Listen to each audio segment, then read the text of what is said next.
हे लोक बाहेरच काढताय डायरेक्ट 6 नंतर. हॅलो मित्रांनो, वेलकम टू माय चॅनल.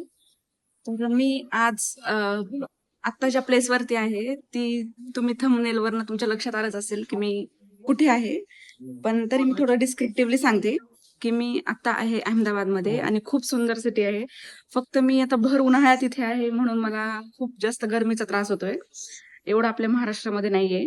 आणि अदालत स्टेपवेल ही इथली खूप एक फेमस प्लेस आहे. त्याला अदालत की वाव असं म्हणतात. मी इथे आल्यानंतर माझ्या लक्षात आलं. चला तर मग एंट्री आपण केलेली आहे. याची एंट्री फीस आहे 40 रुपये. कॅश इथे ॲक्सेप्टेबल नाही आहे. तिथे एक स्कॅनर असतो, त्याच्यावर स्कॅन करून तुम्हाला तिकीट काढावं लागतं. प्रोसेस खूप इझी आहे. एंट्री करण्याच्या आधी बाहेर एक असं मोठं गार्डन आहे जिथे लोक बसून रेस्ट करतात. हे दोन्ही बाजूंना छोटे खांब दिसत आहे, ते पायऱ्यांचा मार्ग आणि प्रवेशाची सुरुवात दाखवतात. जुन्या भारतीय वास्तूमध्ये प्रवेशाजवळील छोटे खांब शुभप्रवेश आणि पवित्र जागेची सुरुवात दाखवतात. लोक अनेकदा मोठ्या खांबांकडे लक्ष देतात, पण छोटे खांबही संपूर्ण रचनेचा सुंदर आणि विचारपूर्वक बनवलेला भाग असतो. प्रवेशद्वार सिमेट्रिकल दिसेल अशी रचना खूप सुंदर आहे. अदालज की वावची सर्वात मोठी खासियत म्हणजे पायऱ्या. आधीच्या काळात स्त्रिया डोक्यावर माठ घेऊन खाली जात असत, त्यामुळे पायऱ्या उंच किंवा अवघड अशा नाही आहेत.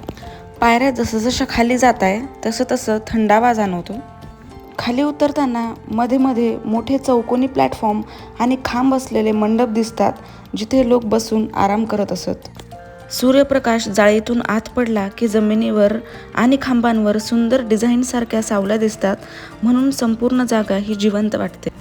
चारही बाजूंना कोरलेले दगडी खांब, वरचे छत आणि त्यावरील सुंदर नक्षीकाम बघता असे भासते की आपण एखाद्या राजवाड्यातील सभा मंडपामध्ये आलेलो आहोत.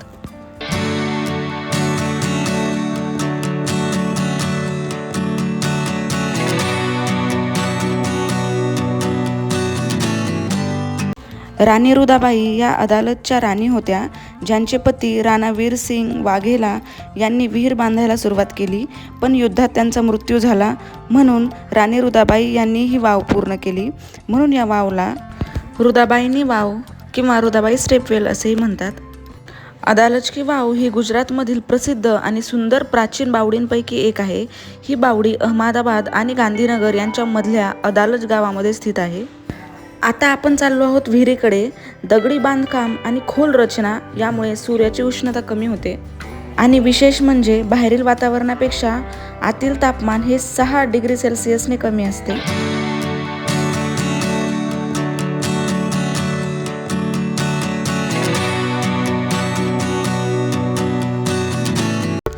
तुम्ही विचार करत असाल की आपण त्या साईडला पण जाऊ शकतो, पलीकडे दिसतंय तिकडे, पण आपण नाही जाऊ शकत. का ते मी तुम्हाला पुढे सांगेल. आज सॅटर्डे आहे, त्याच्यामुळे जास्त गर्दी आहे. ही वाव वाळूच्या दगडांपासून बनलेली आहे आणि हे ठिकाण इंडो इस्लामिक आणि सोळंकी शैलीच्या उत्कृष्ट मिश्रणासाठी ओळखले जाते.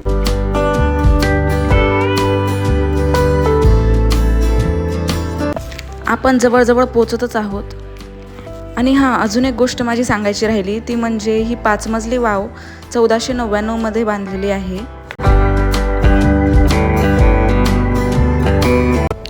आत्ता उन्हाळा आहे म्हणून पाण्याची पातळी खूप खोल दिसत आहे, पण पावसाळ्यामध्ये पाण्याची पातळी वाढते आणि चांगला पाऊस झाला तर 4 ते 5 मजल्यांपर्यंत पण पाणी दिसून येते. विहिरीची उंची 64 मीटर असून रुंदी 20 मीटर आणि खोली 27 मीटर आहे.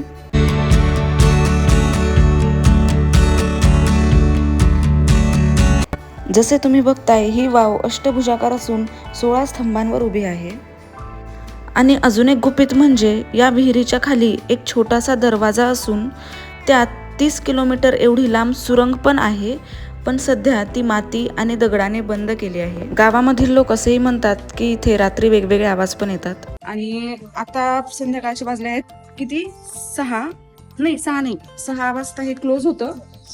आता वाजले 15 मिनिट बाकी आहे 6ला, त्याच्यामुळे असा अंधार अंधार दिसतोय, नाहीतर तुम्हाला एकदम असं क्लिअर मी दाखवलं असतं.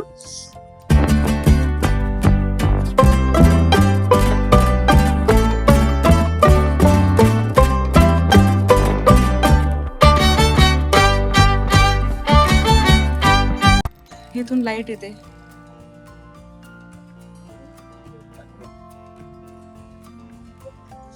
थोडा स्मेली आहे इथे, म्हणजे खाली तो कुवा आहे ना, तर मग त्याच्यामुळे ते पाणी पण तिथे असं साचलेलं राहतं, त्याच्यामुळे मे बी त्याचा वास येतोय.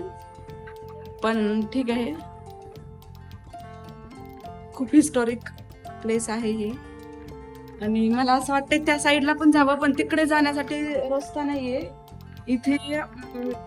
हे असे बनवलेले, ते रिझन काय आहे त्याचं मला माहिती नाही, पण मे बी इथून लोकांनी असं चालत त्या साईडला जाऊ नये म्हणूनच मे बी ते केलेले.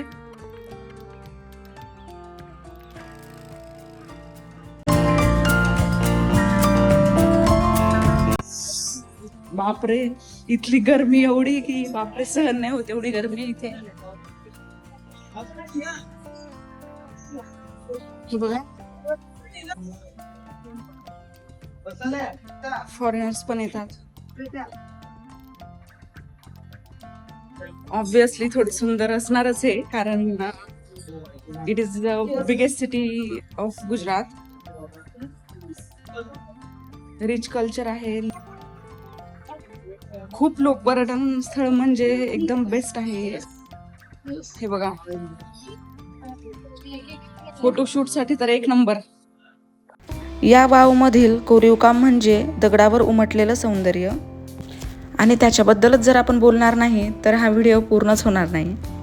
अदालज वावमधील कोरीवकाम आणि नक्षीकाम हे सर्वात मोठं आकर्षण मानलं जातं. संपूर्ण वाव ही दगडांपासून बनली असून खांब, भिंत, कमान आणि छतावर अतिशय बारकाईने नक्षीकाम केलेले आहे. तुम्ही बघू शकता इथे. इथल्या कोरीवकामामध्ये फुलांच्या वेली, कमळ, पानांची नक्षी, हत्ती, मोर, पोपट यांसारखे प्राणी, नृत्य करणाऱ्या स्त्रिया, धार्मिक चिन्हे आणि भूमितीय डिझाईन्स असे कोरलेले आहे. इतकी सुंदर आणि बारकाईची नक्षी आहे की डोळ्यांचे पारणे फिटते. ही फक्त नक्षी नाही तर शतकांपूर्वीचा कलेचा श्वास आहे.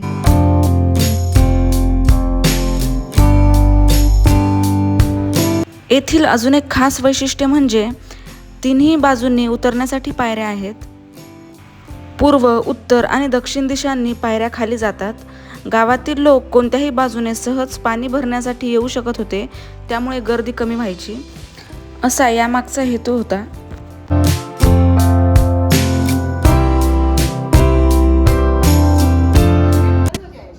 6 बजे बंद होता है क्या गेट? 6 बजे बंद हो जाता है। चलो बहुत जल्दी बंद हो जाता है ना? नहीं जल्दी नहीं, 6 बजे ही बंद होगा। आता इथलं गेट बंद होत आहे म्हणून जावं लागतंय, पण इतकी सुंदर कलाकुसर आहे की नजर पुन्हा पुन्हा तिकडेच वळते.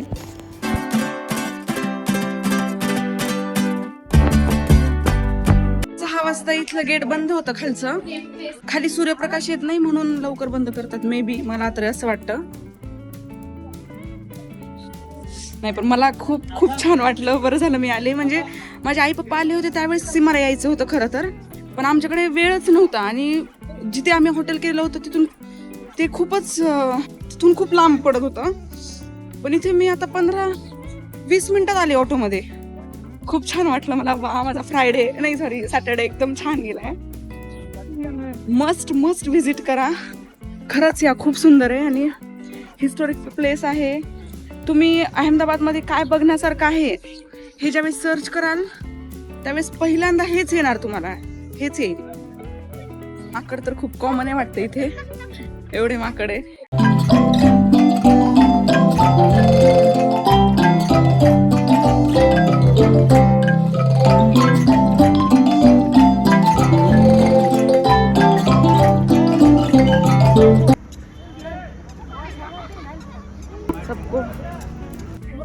हे लोक बाहेरच काढताय डायरेक्ट 6 नंतर. चलो, तरी मी थोडे उशिरा आले, नाहीतर 1 तास मला पूर्ण भेटला असता. म्हणजे 40 रुपये तिकीट होतं. 40 रुपयामध्ये 1 तास किंवा अर्धा तास आपल्या मनावर आपण थांबवू शकतो. पण मी बरोबर अर्ध्या तासामध्ये सगळं पूर्ण फिरलेली आहे. ते खरंच लोक पण एवढे छान आहे. आणि मला म्हणजे मी ऑटोमध्ये आली होती, आता नवीन आहे ना, तर मग एवढी कोणाची ओळख नाही. आणि माझ्या इथून कसं 15 मिनिटच आहे फक्त, तर मी ऑटो करून डायरेक्ट इथपर्यंत आली. तर मला फक्त 40 रुपये घेतले. पण तिथून आतमध्ये सोडलं तर मग मी आता वरचे 30-40 रुपये देऊ शकते त्यांना. म्हणजे 80 रुपयामध्ये मी थोडक्यात इथे आले. आणि ते म्हणजे जे ऑटोवाले भैया होते ते पण एवढे सपोर्टिव्ह होते, म्हणजे त्यांना माहिती आहे की मी फर्स्ट टाइम आले आणि मी आतमध्ये थोडंसं म्हणजे बरंच आतमध्ये आहे ना, तर ते बोलले की मी आतमध्ये तुला सोडून देतो आणि परत जिथून तुला म्हणजे तू जिथून बसली होती तिथे पण मी तुला सोडून देईल असं ते बोलले. आणि त्यांनी मला गाईड पण खूप छान केले. याच्या आधी म्हणजे इथून आधीचं जे मी मंदिर बघितलं त्याचा पण व्हिडिओ मी टाकेलच लवकर. एक मंदिर बघितलंय मी, ते पण त्यांनी गाईड केलं की तो मंदिर आधी बघ आणि नंतर इकडे ये म्हणून. तर खूप सुंदर, मला खूप छान वाटलं, एकदम मस्त. आता मी इथे काहीतरी खाते, फ्रूट प्लेट. इथे बाहेर फ्रूट प्लेट्स, पाणी बॉटल वगैरे सगळं भेटतं.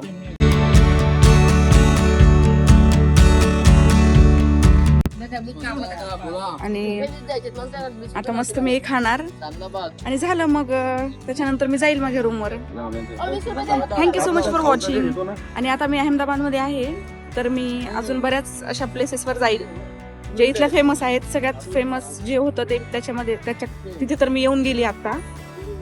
आणि सो थँक्यू, माझे ब्लॉग्स बघत राहा. Thank you so much, bye bye.